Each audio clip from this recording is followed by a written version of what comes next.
narito na naman tayo para sa isang napaka-sweet, nakakapanabik at sobrang trending na love story nila Kalingap Jomar at Carla. Ay aking makilala. Para sa pagpapatuloy ng ating love story ay napaka-kapanapanabik nga ang mga susunod na mangyayari dito sa ating video na ito dahil maraming mga revelasyon na mangyayari at ito nga ang magdidikta kung ano ang mangyayari sa mga future na adventure ng love team na ito. Ang love team ni Kalingap Jomar at Ate Carla.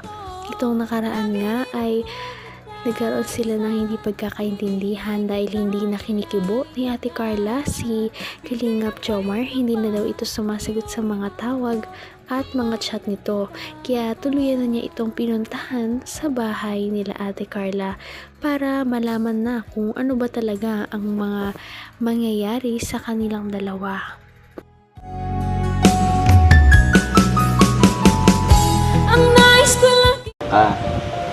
Tapos nabanggit niya na parang naisipan mong lumipat ng kurso. Yun, nabanggit yung mama mo. Totoo ba yun? Alam mo, Carla, alam ko din naman sa'yo kung saan ka masaya, kung saan ka sa tingin mo mag-excel, yun yung sundon mo. Yun yung piliin mo. Alam ko, siguro may pressure ka, pero wag mong pakinggan sila. Mas maganda kung mas papakinggan mo yung puso mo, yung sarili mo. Kasi ikaw naman mag-aaral eh. Ikaw mag-aaral ng 4 na taon. Kaya ikaw, nasa sa'yo ang desisyon. Nasa yun, sinabi ko sa'yo kung saan ka masaya.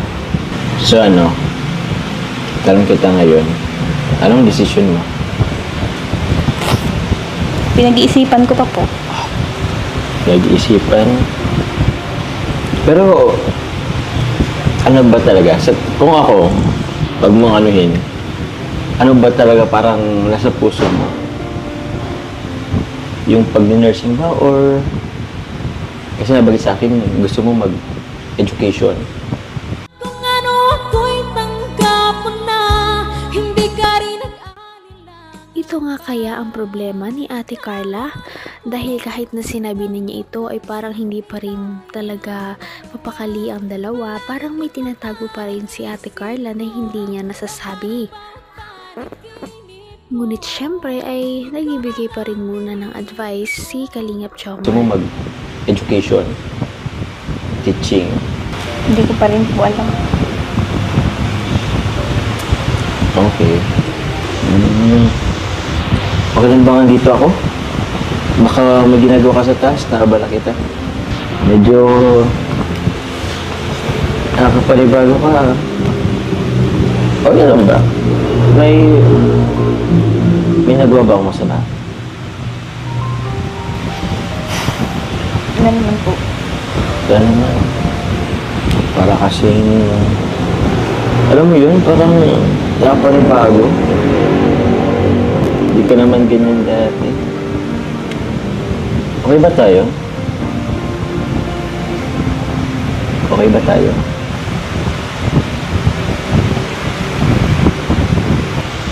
Alam mo, may gusto ko sanang sabihin sa'yo eh. Pasensya na ha. Late na pero andito pa rin ako. Yun nga, kasi meron kasi akong gusto kong sabihin sa'yo. Tawag niyan, actually nahiya kasi ako eh. Gusto ko rin kasi malaman yung status natin dalawa. Gusto rin malaman kasi madami rin kasi nagsasabi. Gusto ko rin naman itry. Bahala na, ewan. Naman ang bawat panaginip ko, ikaw lang ang lahat nga ipinakaba ni Kalingap Jomar kung ano ba ang mga next niyang sasabihin. Kaya parang hindi na nga makahinga si Ate Carla sa paghihintay kung ano ba ang gustong sabihin ni Kalingap Jomar sa kanya. Ngunit may ideya na nga tayong lahat kung ano kaya ang kanyang sasabihin.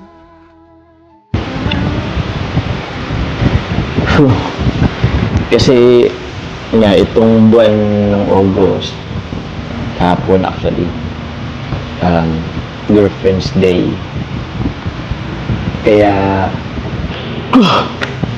nakabahan tuloy ako eh. Teka lang muna. Take lang po. Ha? Okay naman. Carla.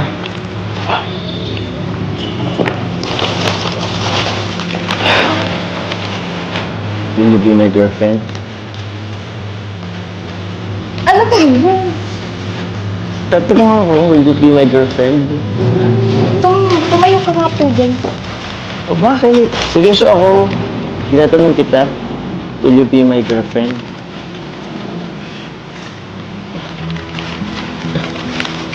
Upo ka lang muna.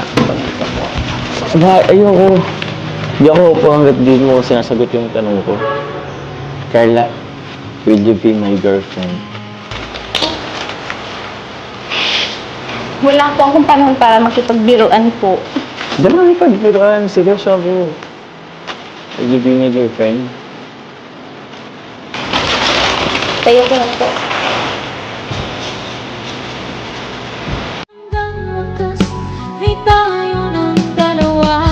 Palagi kang Medyo naguguluhan nga si Ate Carla dahil kakasabi lamang niya na may problema siya. Ngunit bigla man lang magsasabi si Kalingap Jomar na kung gusto niya daw ba na maging girlfriend siya nito. Kaya parang nalilito nga ang lahat dahil parang may problema na si Ate Carla, ay parang binigyan niya pa ito ng parang another na iisipin, kaya hindi alam ni Ate Carla ang uunahin.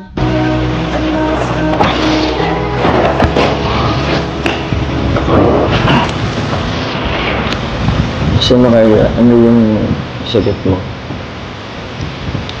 Alam niyo naman po yung sitwasyon ngayon, di ba? Saka hindi rin po ito yung tamang tanong po.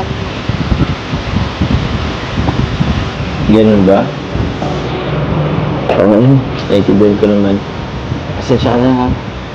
Sinubukan ko lang naman. Kasi dami kasi nagsasabi. Tinuloy ko lang. Pasensya na ha. Sorry. Pasensya na rin po.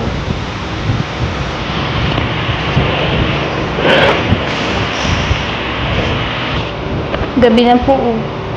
Gusto niyo po ba kumain po? Pag siguro. Kasi bisikleta talaga. Tsaka parang hindi matapos mo na yung ginagawa mo. Mauwi na din. Mauwi na din tayo. Ay bro, saka na. Sige. Uwi na ako.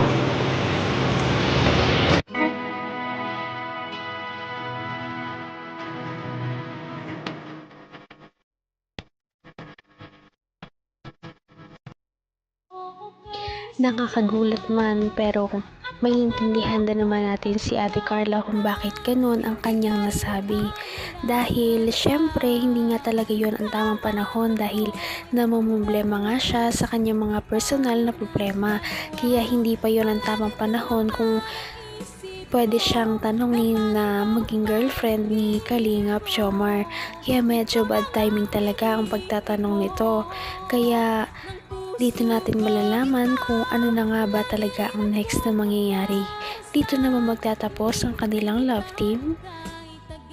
Malalaman natin ang mga yan sa ating pagpapatuloy sa susunod na video. Kaya naman sana ay magkatuluyan din ang dalawang ito, si Ate Carla at Kalingap Jomar. Sana din ay patuloy natin silang subaybayan at suportahan para magpatuloy pa ang kanilang love team. Paniguradong hindi lamang ito ang ating aabangan dahil marami pang mga susunod na kilig moments na mangyayari sa kanilang dalawa. Yun lamang at maraming salamat sa panonood. Bye!